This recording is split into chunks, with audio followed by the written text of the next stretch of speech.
제60회 장송은 도리어 양수를 힐난하고 방통은 계책을 꾸미어 서촉을 취하려 하다.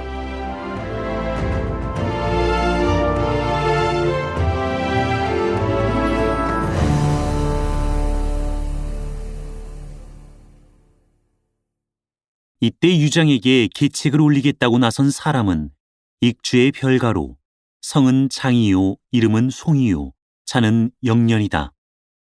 이 사람이 타고나기를 이마는 나오고 머리는 뾰족하고 코는 들리고 이는 뻐들어졌으며 오척이 미쳐 못되는 키에 목소리는 구리종을 울리는 것 같았다. 별가는 대체 어떤 고견이 있기에 장로의 화를 풀어보겠다고 하는 것이오? 하고 유장이 물어 장송이 대답했다. 제가 들음에 허도의 조조는 중원을 소탕하고 여포, 원술, 원소가 모두 그의 손에 멸망했으며 또 금자에는 마초를 깨뜨려서 천하에 적수가 없다고 합니다. 주공께서 조조에게 바칠 예물을 갖춰주시면 제가 한번 허도로 올라가 조조를 설복해서 그로 하여금 군사를 일으켜 한중을 취하고 장로를 도모하게 할 것이니 그렇게 되면 장로는 조조를 막기에 겨를이 없을 터인데 무슨 수로 감히 다시 우리 촉을 엿보겠습니까? 유장이 크게 기뻐하며 황금과 구슬, 옥과 능라 등속을 수습해서 진언하려고 장송을 사자로 삼아 떠나게 했다. 이때 장송은 몰래 서천지리 도본을 그려서 행장 속에 감춘 다음에 종자 2-3명만 데리고 허도를 향해서 길에 올랐다. 세작이 이것을 탐지해 형주에 고하자 공명은 즉시 사람을 시켜서 허도로 들어가 소식을 날아오게 했다. 한편 장송은 허도에 당도하자 관역에 들어가 여장을 푼 다음에 매일 상부에 가서 엿보며 조조 만나기를 청했다. 당시 조조는 마초를 깨뜨리고 돌아온 뒤로 그 마음이 더욱 방자해져서 매일 잔치를 하며 별로 밖에 나가는 일도 없이 나라 정사를 다 승상부에 앉아서 처결하는 터라 장송은 사흘이나 기다려서 비로소 성명을 통할 수 있었는데 그것도 조조 좌우의 근시들에게 뇌물을 먹인 다음에야 겨우 인도받게 된 형편이었다. 조조는 탕상에 앉아서 장송의 절을 받고 난 다음에 물었다. 그대 주인 유장이 여러 해를 두고 공물을 올리지 않으니 어쩐 일인가? 길이 워낙 멀고 험한 데다 또 도적이 자주 출몰해서 공물을 바치러 오지 못했습니다. 내가 중원을 다 평정했는데 무슨 도적이 또 있다고 그러느냐? 남쪽에는 손관이 있고 북쪽에는 장로가 있으며 서쪽에는 유비가 있는데 그들 군사가 적을지라도 최소 10여만 명은 되니 어떻게 태평하다 하겠습니까? 조조는 처음에 장송의 인물이 흉한 것을 보고 우선 마음에 5푼쯤 좋아하지 않았는데 다시 그가 그렇듯 말을 함부로 하는 것을 보고는 그만 화가 더럭 나서 소매를 떨치고 일어나 후당으로 들어가 버렸다. 좌우는 곧 장송을 책망하다가 그대가 사신으로 온 터에 어찌하여 예절을 모르고 입을 함부로 놀린단 말이오. 그래도 승상께서는 그대가 모처럼 먼 데서 온 사람이라 하여 죄책을 내리지 않으시니 어서 빨리 돌아가시오. 우리 서천에는 아첨하는 사람이 없다오. 장송이 웃으며 대꾸하는데 문득 계하에서 한 사람이 큰 소리로 꾸짖는다. 서천에는 아첨하는 사람이 없다고 말하는데 그러면 우리 중원에는 아첨하는 사람이 있는 줄 아는가?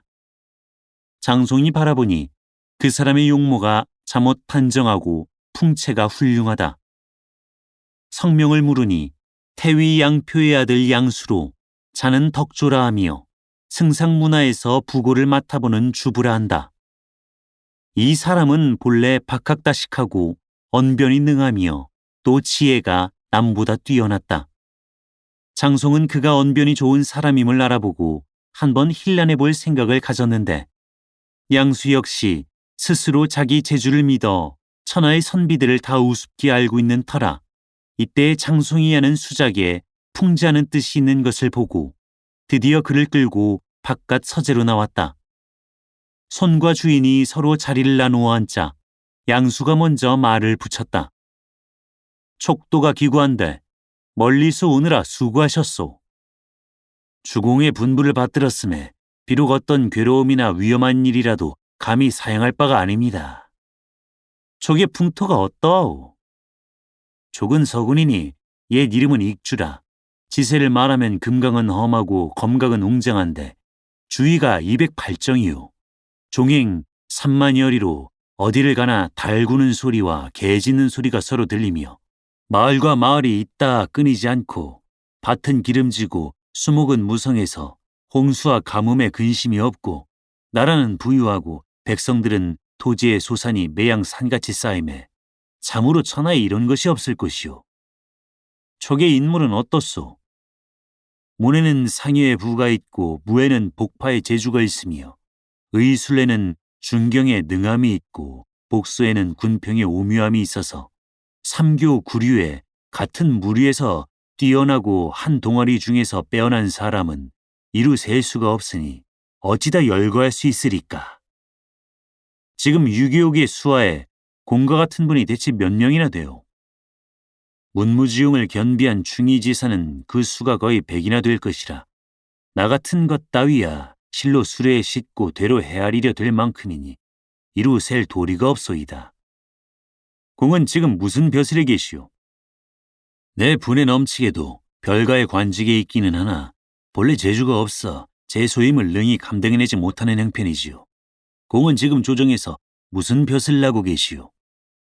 나는 지금 승상부의 주부로 있소이다.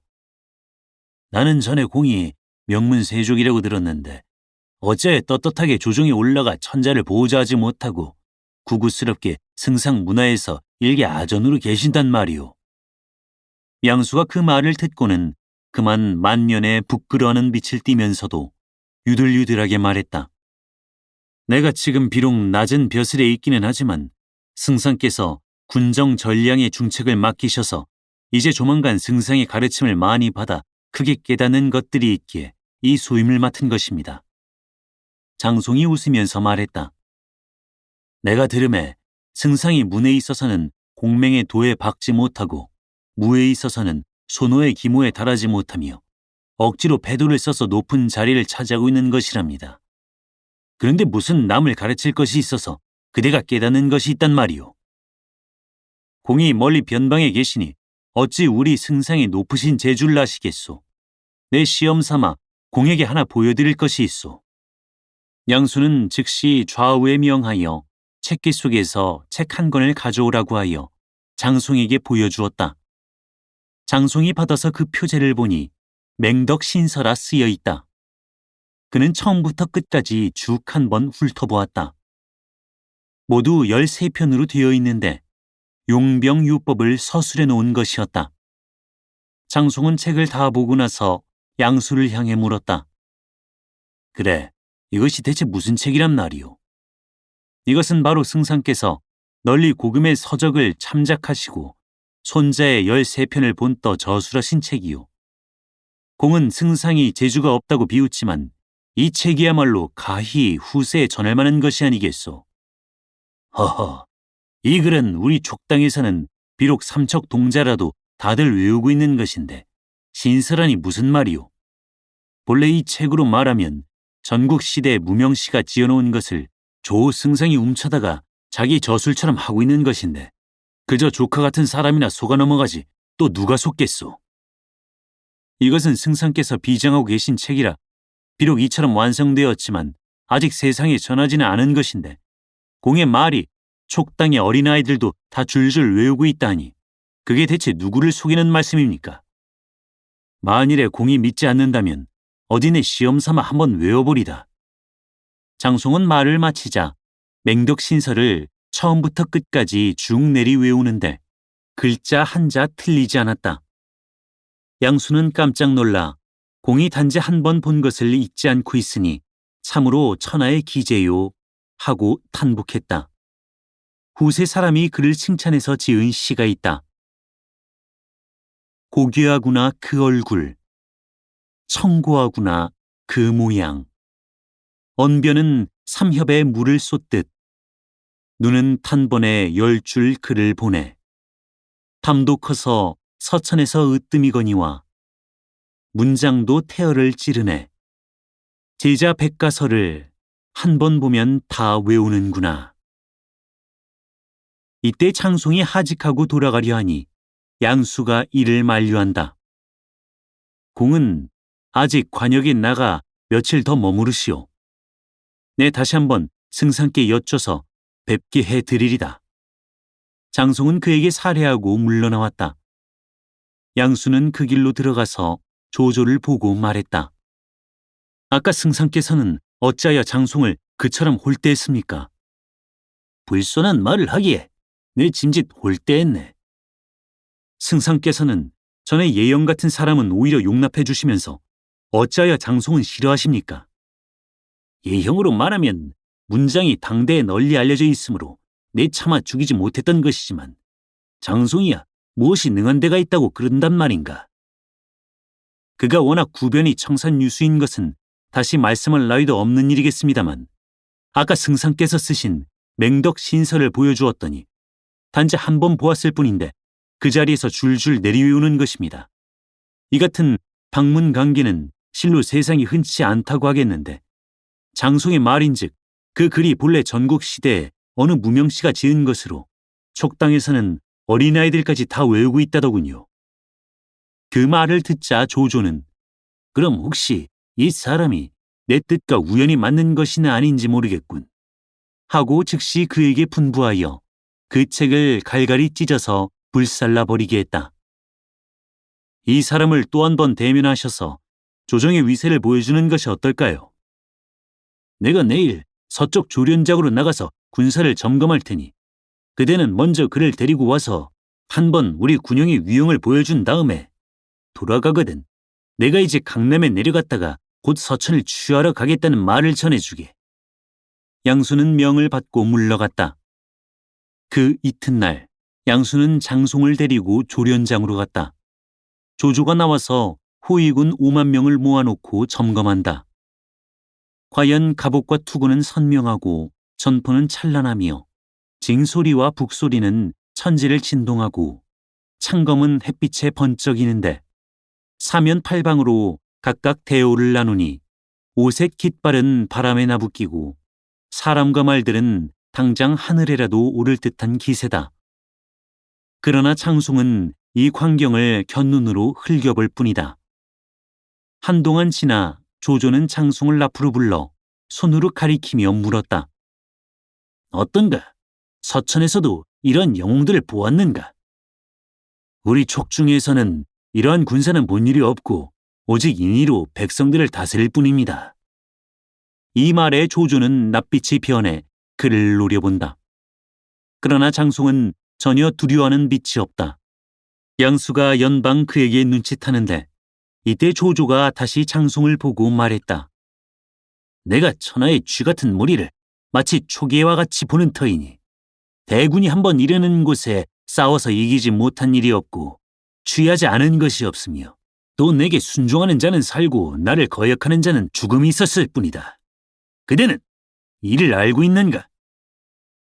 승상께서 군사를 몰고 가시는 곳마다 싸우면 반드시 이기시고 치면 반드시 취하시는 것을 이 사람도 잘 알고 있소이다. 저 옛날 복양에서 여포를 치실 때와 완성에서 장수와 싸우시던 날이며 적벽에서는 주유와 대전하시고 화영도에서는 관우를 만나셨으며 동권에서 수염 깎고 금포 버리시고 위수에서 배를 빼앗아 타고 화살 피하고 하셨는데 이 모두 천하무적이라 할 것들이지요. 되지 못한 선비놈이 어찌 감히 내 패했던 일을 든단 말이냐. 조조는 대로하여 좌우의 호령에 장송을 끌어내 목을 베라했다. 이것을 보고 양수가 나서서 간했다. 장송의 죄가 비록 참에 마땅합니다만 그가 모처럼 촉당에서 공무를 바치러 온 터이니 만약 참하시고 보면 먼 곳에 있는 사람들의 마음을 잃지나 할까 두렵습니다. 그래도 조조는 분기가 풀리지 않는다. 순욱이 또 나서서 간하고 나서야 그의 목숨을 붙여주기로 하고 난장질을 내서 돌아가게 했다. 장송은 관역으로 돌아오자 그 밤으로 성을 나섰다. 그는 곧바로 서천으로 돌아가려 했으나 문득 혼자 생각하기를 나는 본래 서천 땅을 조조에게 바치려고 마음먹었던 것인데 그가 이처럼 사람을 괄시할 줄이야. 내가 당초에 떠나올 때 유장이 면전에서 큰소리 쳐놓고 오늘날 악에 바쳐 빈손으로 돌아가게 되면 서천 사람들이 모두 나를 비웃을 것이 아닌가. 형주 유연덕은 사람이 어질고 의로워서 그 이름이 멀리 퍼졌다는 말을 내가 들은 지 오래니 어디 그리로 길을 잡아서 이 사람을 한번 만나보고 내 주견을 정의하겠다. 하고 마침내 말에 올라 종자들을 데리고 형주 경계를 바라고 나갔다. 형주 경계에 다다라서 한때 군마를 만났는데 500여기라.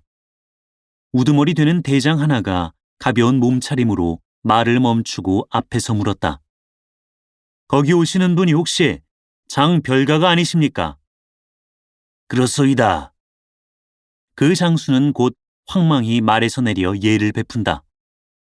조은이 이곳에서 기다린 지 오래입니다. 장송은 말에서 내려 탐례하고 물었다. 그러면 바로 상산 조자룡이 아니십니까? 그렇습니다. 저의 주공 유현덕이 대부께서 먼 길을 오시느라 마상에서 고생하심을 민망히 생각하시고 특히 이 사람에게 약간의 주식을 받들어 올리라 분부하 계셨습니다. 그의 말이 끝나자 군사가 나와 무릎을 꿇고 공손히 주식을 올린다. 조우는 정중하게 술을 권했다. 장송은 사람들이 모두 이르기를 유현덕이 마음이 넓고 어질미어 객을 정중히 대한다더니 과연 그러하구나. 라고 생각하며 조운과 더불어 술을 몇 잔 나눈 다음 말에 올라 동행했다. 이럭저럭 형주 경계에 이르렀을 때는 어느덧 해가 저물었다. 관역 앞에 와서 눈을 들어보니 문 밖에 100여 명이 시립해 있다가 북을 쳐서 영접한다. 한 장수가 그의 앞에 와서 예를 베푼다. 관모가 형님의 장령을 받들어 역사를 청소해놓고 먼 길 오신 대북께 하룻밤 묵어가시기를 청합니다. 장송은 말에서 내려 관운장 조운과 더불어 관역으로 들어가서 다시 인사를 마치고 좌정했다. 조금 후 연석이 베풀어졌다. 두 사람은 은근히 장송에게 술을 권하며 밤이 이슥할 때까지 마시다가 자리를 파했다. 장송은 하룻밤을 여기서 쉬었다. 이튿날 조반을 치르고 일행이 말을 타고 나가는데 사오리를 못 다가서 한때의 인마가 저편에서 마주온다. 현덕이 와룡과 봉추를 들이고 몸소 장송을 영접하러 오는 것이었다. 현덕은 멀리서 장송을 보자 말에서 내려 기다리니 장송도 황망히 말에서 내려 서로 보았다. 현덕이 말했다. 이 사람이 대부의 높은 이름을 듣자 온 지는 오래건만 산천이 가로놓여 있어서 가르침을 받지 못한 것이 한이었는데 이제 허도에서 돌아오신다는 말씀을 듣고 삼가 영접하러 나왔습니다. 만일에 물리치지 않고 시골 성이지만 들어가 잠시 쉬며 이 사람으로 하여금 평소에 우러러 사모하던 정을 풀게 해주신다면 그만 다행히 다시 없을까 합니다. 장송은 크게 기뻐하며 그와 말머리를 가지런히 하고 함께 성으로 들어갔다. 부중 당상에 올라 각각 예를 베풀고 손과 주인이 차사에 따라 앉은 다음에 연석이 배설되었다. 서로 술을 마시는 동안 현덕은 한 담만 할 뿐이고 서천에 대한 이야기는 단 한마디도 떼지 않는다. 장송이 먼저 말을 건넸다. 지금 황수께서 가지고 계신 형주는 골이 몇이나 되는지요? 공명이 대답했다. 형주는 동호에서 잠시 빌린 땅이라 매양 사람이 와서 돌려보내라는 통에 성허를 받았는데 이제 우리 주공께서 동호의 사유가 되신 까닭에 아직 그대로 몸을 붙이고 계시는 터입니다. 장송이 동호로 말하면 육군 81주를 점거하여 백성들이 강성하고 나라가 부유한데 그래도 족한 줄을 모르는지요? 하고 물었다. 방통이 나서서 우리 주공께서는 한조의 황숙이 되시건만 도리어 고을을 점거하지 못하고 다른 자들은 실상 다 역적들이건만 제 강성한 것을 믿고 함부로 토지를 점령하고 있는 까닭에 사리를 나는 이들은 모두 불평하고 있지요. 라고 말했다. 현덕이 두 분은 그런 말씀 마시오.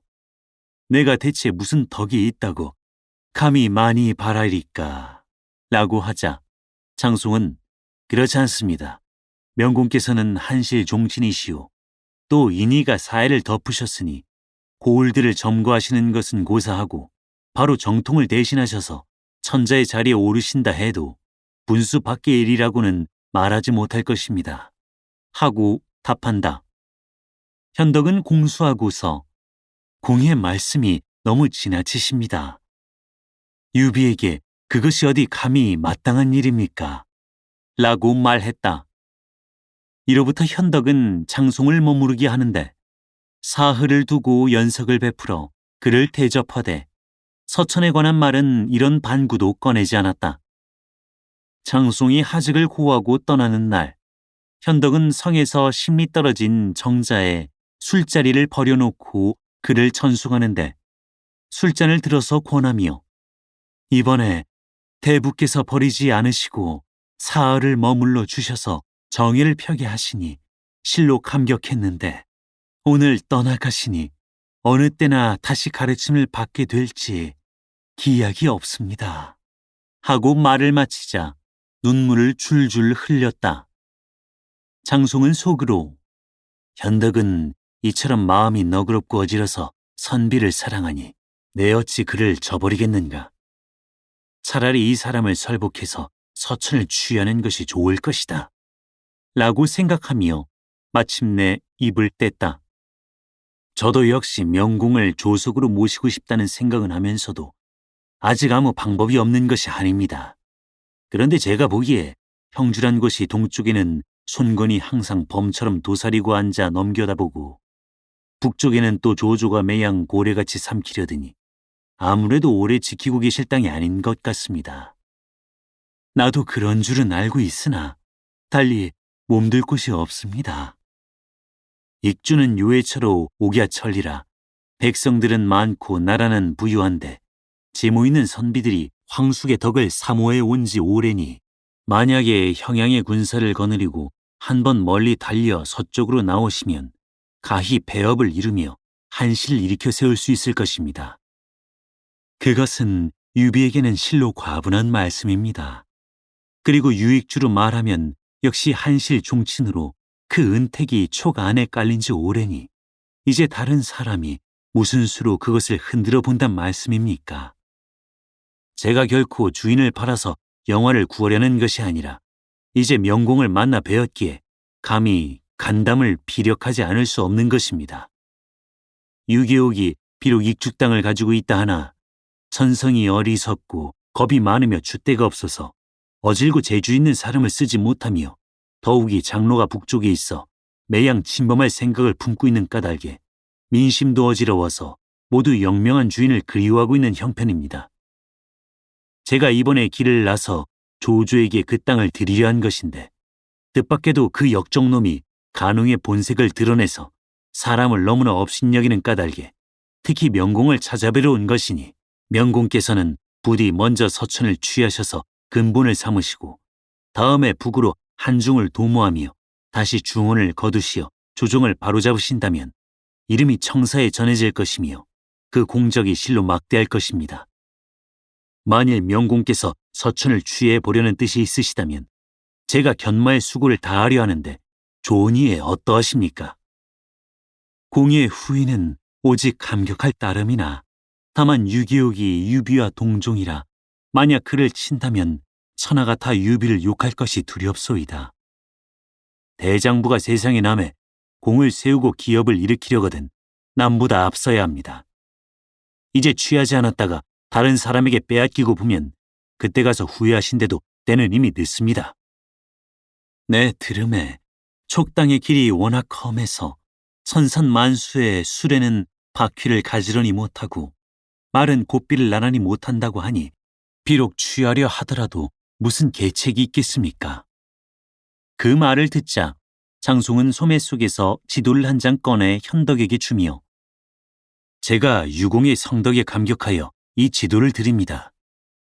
이 지도를 보신다면 초간의 도로는 다 아실 수 있을 것입니다. 라고 말한다.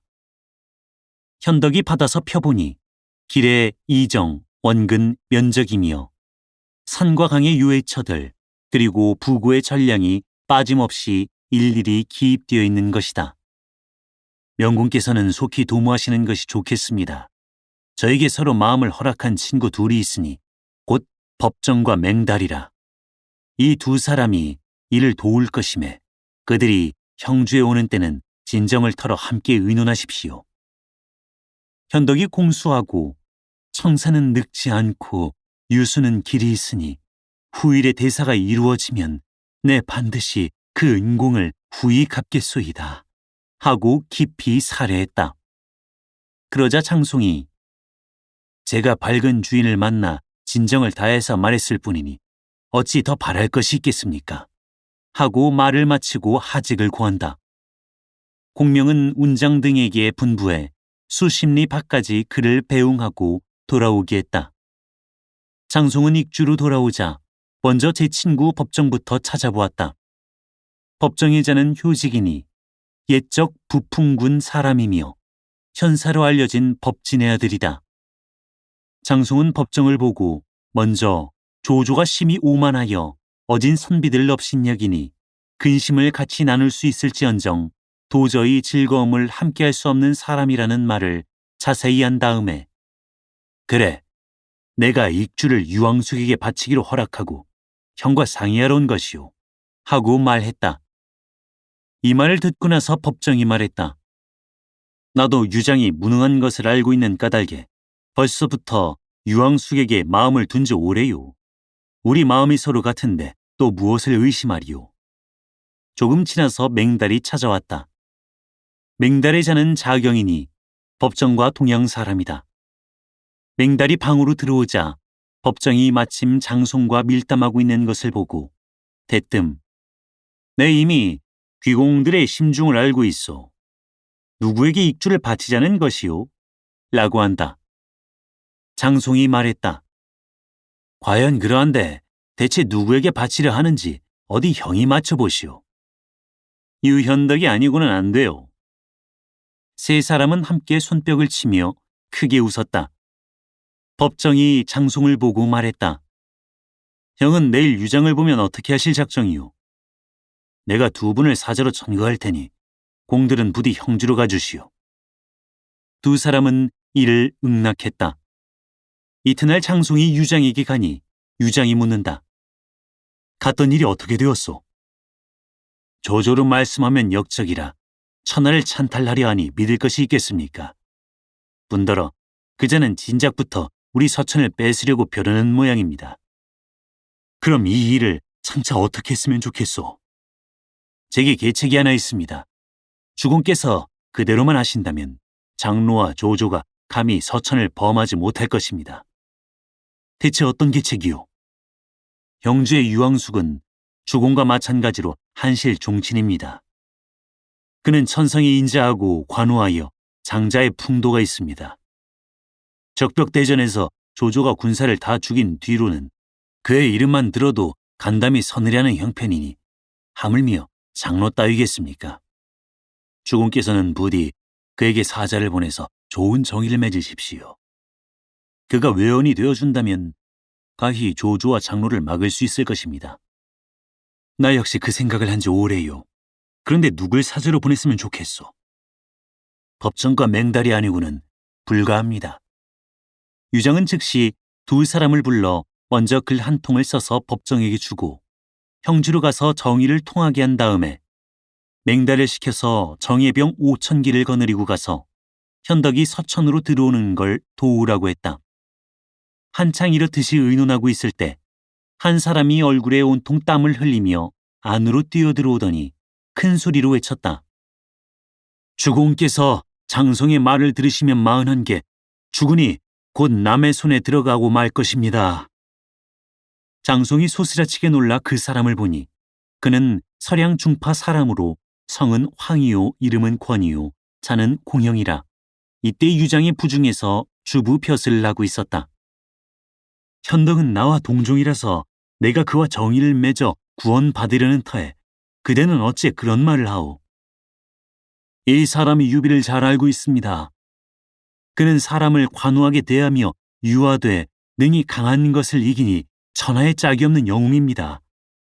그가 멀리는 인심을 얻고 가까이는 인망을 얻은 데다 또한 겸하여 제갈량과 방통 같은 모사가 있고 관우 장비 좋은 황충 위원이 그의 우익으로 있습니다.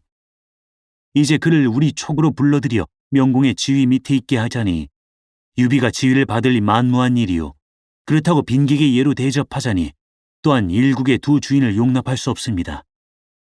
이제 제 말씀을 들으시면 서촉은 태산처럼 안녕하려니와 만약에 제 말씀을 듣지 않으시면 주공께는 누란의 위태로움이 있을 것입니다. 장송이 이번에 형주를 지나왔음에 필시 유비와 공매쓸 것이니 먼저 장송을 참하시고 다음에 유비와 손을 끊으신다면 서천에 이만 다행이 없을 것입니다. 그럼 조조와 장로가 오면 어떻게 막자는 거요? 경계를 굳게 닫고 해자를 깊이 파며 성을 높이 쌓아놓고 앉아서 시절이 태평하기를 기다리는 것이 상책일 듯합니다. 방금 적병이 경계를 범해서 위급하게 그지없는데 그저 시절이 태평하기를 기다리자니 그런 안일한 계책을 어찌하나. 유장은 마침내 황권의 말을 듣지 않고 법정을 떠나보니라 했다. 이때 또 한 사람이 나서서 간했다. 안 됩니다. 안 됩니다. 유장이 보니 그는 창전의 종사관 왕루였다. 왕루는 엎드려 이 말을 조아리며 아뢰었다. 주공께서 장송의 말을 들으려 하시는데 이는 곧 화를 저절로 취하시는 것입니다. 아니요, 내가 유연덕과 정의를 맺는 것은 진실로 장로를 막기 위함이요. 장로가 경계를 범하는 것을 비유해서 병으로 친다면 옴을 앓는 것과 같지만 유비가 서천으로 들어오는 것은 곧 신복지 대언입니다. 하물며 유비로 말하면 당시 효웅으로 앞서는 조조를 섬기다가 그를 모해하려 들었고 근자에는 손권을 붙였다가 형주를 나사갔으니 그 야심이 이러한데 어떻게 함께 지내겠습니까? 만약에 불러들였다가는 서천은 당하고 말 것입니다. 두 번 다시 이런 어지러운 말을 마라. 현덕은 곧 우리 종씨인데 어찌 내 기업을 빼앗으려 들겠나. 유장은 크게 꾸짖은 다음에 곧 두 사람을 밖으로 끌어내가게 하고 법정을 떠나보냈다. 법정은 익주를 떠나 형주로 가서 현덕을 보고 인사를 마치자 곧 서신을 올렸다. 현덕이 받아서 열어보니 사연은 대강 다음과 같았다. 족제 유장은 거듭 철하며 글어를 올려 현덕 종영 장군 휘하에 바치나이다. 위명을 듣자 온 지 오래면서도 촉도가 기구하여 이제까지 인사를 차리지 못했으니 참으로 황공무지하나이다. 유장이 듣자 오매 기륭에 서로 구하며 환난에 서로 돕는다라고 했으니 붕우 사이에도 오히려 그러하거든 하물며 종족은 어떠하겠습니까? 이제 장로가 북에 있어 조속으로 군사를 일으켜 유장의 경계를 침노하니 심히 불안하기 그지없사와 특히 사람을 시켜 삼가 그르를 받들어 명찰하시기 바라오니 동종의 정의를 생각하시며 수족의 의리를 온전히 하시려거든 직일로 군사를 일으켜 미친 도적을 초멸하여 주시길 바라나이다. 길이 순치의 관계를 맺어 후히 보답하겠나이다. 글로써 말씀을 다하지 못하고 오로지 출마하시기만 기다리나이다. 현덕이 보근하자 크게 기뻐하며 연석을 배설하여 법정을 대접했다. 술이 거나하게 돌자 현덕은 좌우를 물리치고 가만히 법정에게 말했다. 내 효직의 명성을 들어온 지 오래고 장별가도 공의 말씀을 많이 하던데 이제 이처럼 만나서 가르침을 받게 되니 기쁘기 그지없습니다. 촉의 한낱 소리를 보고 그처럼 말씀하시니 황공하기 이를 데 없습니다. 들음에 말은 백락을 만나면 울고 사람은 자기를 알아주는 사람을 만나면 그를 위해 죽는다라고 합니다. 장별가가 전일에 말씀을 올렸다고 하는데 장군께서는 그 일에 생각을 결단하셨는지요? 유비가 남의 땅에 몸을 붙이고 지내니 초류도 둥지가 있고 토끼도 굴셋을 마련해 놓는다고 하거든. 하물며 사람이 어찌 이렇게 지내나 생각하니 늘 비감해서 한숨 짓는 터입니다. 초기에 그 풍족한 땅을 취하고 싶지 않은 것은 아닙니다. 그러나 다만 유기욕이 나와 동종이라 차마 그럴 수가 없습니다. 익주는 천부제국이라 명군이 아니고는 다스리지 못할 곳입니다. 지금 유기욕이 어진 사람을 쓰지 못하니 그 기업이 머지않아 반드시 남에게 돌아가고 말 것입니다. 그러한 터에 오늘 저편에서 장군에게 드리려고 하니 기회를 놓쳐서는 아니 됩니다. 장군께서는 토끼를 쫓는 데는 빠른 사람이 먼저 얻는다라는 말씀도 못 들으셨습니까? 장군께서 취하려 하시면 제가 목숨을 걸고 도와드리겠습니다. 현덕은 공수하여 살해했다. 두고 다시 의논하십시다. 이날 연석을 파하자 공명은 친히 법정을 객사까지 바래다 주러 나가고 현덕이 홀로 앉아 사색이 잠겼는데 방통이 들어왔다.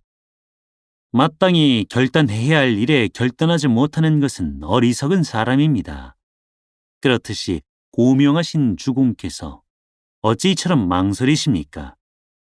공의 생각에는 어떻게 하면 좋을 것 같소? 형주는 동쪽에 손건이 있고 북쪽에 조조가 있어서 뜻을 펴기가 어렵고 익주로 말씀하면 호구가 100만 명이라 땅은 넓고 물자는 넉넉해서 가히 대업을 이룰 만한 곳인데 이제 다행히도 장손과 법정이 내응하겠다고 하니 이는 곧 하늘이 주신 바라고 하겠습니다. 그런데 무엇 때문에 주저하시는 겁니까? 지금 나하고 수와 상극인 것이 조조요. 조조가 급하게 서둘면 나는 천천히 하고 조조가 사납게 하면 나는 어질게 하고 조조가 간특하게 하면 나는 충성되게 해서 매사에 조조와 서로 반대가 되어야만 가히 대사를 이룰 수 있는 것이오. 그런데 만약에 조그마한 이익을 탐내서 천하의 신의를 잃게 되는 일이라면 나는 차마 못하겠소. 듣고 나자 방통은 웃으며 말했다. 주공의 말씀이 비록 하늘의 이치에 맞기는 합니다만 어지러운 세월에 군사를 써서 서로 강성을 다투면서 한 길만 따를 수는 없는 것입니다. 만약 도리에만 구애되면 한 발짝도 나갈 수 없을 것이니 마땅히 때와 장소에 따라 변통이 있어야 합니다. 더욱이 약자를 나오르고 몽매한 자를 치며 역을 취해서 순을 지키는 것은 바로 탕무지도라. 만약 대사를 정한 후에 신이로서 보답하여 대국에 봉해 주신다면 무슨 신의에 저버릴 바가 있겠습니까? 오늘 취하지 않으신다면 다른 사람이 취할 뿐이니 주공은 부디 깊이 생각해 보십시오. 현덕은 듣고 크게 깨달아 금석 같은 말씀을 마땅히 폐부에 새겨서 잊지 않으리다 하고 공명을 청해 마침내 군사를 일으켜 서천으로 원정할 일을 의논했다. 형주는 중요한 곳이라 모름지기 군사를 나누어 지켜야 할 것입니다. 하고 공명이 말해서 현덕이 나는 방사원, 황충위원과 함께 서천으로 갈 테니 군사는 관운장, 장익덕, 조자룡과 함께 형주를 지키도록 하십시오. 라고 하니 공명이 응낙했다. 이리하여 공명은 형주를 총관하고 관운장은 양양의 요로를 막아서 청리 땅의 애구를 지키고 장비는 사군을 맡고서 대강 연안을 순찰하고 조우는 강릉의 군사를 주둔하고 공안을 수비하기로 했으며 현덕은 황충으로 전군을 삼고 위원으로 후군을 삼고 자기는 유봉, 관평과 더불어 중군이 되고 방통을 군사로 삼아서 마병과 보병 모두 합해 5만 명을 거느리고 서천으로 떠나려 할 때 갑자기 요화가 군사들을 거느리고 와서 항복을 청하매 현덕은 요화로 하여금 운장을 보좌해서 조조를 맡게 했다. 이해 동짓달에 현덕이 군사를 거느리고 서천을 향해 나가는데 몇 정을 가지 않아서 맹달의 영접을 받았다. 맹달이 현덕을 만나서 자기가 유익주의 영을 받아 5천 명의 군사를 거느리고 영접하러 왔노라고 말했다. 현덕은 사람을 시켜서 익주로 가서 먼저 유장에게 고하라 했다. 유장은 공문을 띄워 연도 주군에 일러 형주 군사에게 금전과 양식을 공급하게 하고 자기는 친히 부성으로 가서 현덕을 영접하려고 영을 내려 거마, 장막, 정기, 갑옷을 준비하되 화려하게 차리라 했다. 그러자 주부 황권이 들어와 간했다. 주공께서 이번에 가시면 꼭 유비의 해를 입으실 겁니다. 제가 오랫동안 주공의 녹을 먹어오면서 지금 주공께서 남의 관계에 빠지는 것을 차마 보고만 있을 수 없어 여쭙는데 깊이 생각하십시오. 장송이 곁에 있다가 황권의 말씀은 종족의 의리를 이간하고 역적의 위세를 조장하는 것이니 주공께 아무 유익함이 없습니다. 하고 말해서 유장은 곧 황권을 꾸짖었다. 내 이미 뜻을 결정했는데 내 어찌하여 내 뜻을 거스르느냐. 황권은 머리를 땅에 부딪혀 피를 흘리며 앞에 나와 입으로 유장의 옷자락을 물고 가지 말라고 한다. 그러자 유장이 대로에서 옷자락을 획 잡아채며 일어서는데 황권이 옷자락을 문 채 놓지 않다가 앞니 2대가 빠져버렸다. 유장이 좌우를 호령해서 황권을 몰아내니 황권은 통곡하며 돌아갔다. 유장이 떠나려 하는데 또 한 사람이 큰 소리로 외치며 섬돌 앞에 엎드린다. 주공은 황공형의 충언을 듣지 않으시고 왜 사지로 가려 하십니까? 유장이 보니 그는 건영의 유원 사람 이회였다. 그는 머리를 조아리며 간했다. 신이 듣건대 임금에게는 바른 말을 하는 신하가 있고 아비에게는 바른 말을 하는 자식이 있다라고 합니다. 황공형의 충언을 주공께서는 꼭 들으셔야만 합니다. 만약에 유비를 서천으로 불러들이신다면 이는 대문을 열고 호랑이를 맞아들이는 격입니다. 현덕은 우리 종영이신데 나를 해치실 리가 있는가? 다시 말하는 자가 있으면 반드시 참하리라. 하고 유장은 좌우를 꾸짖어 이회를 돌아가게 했다. 장송이 말했다.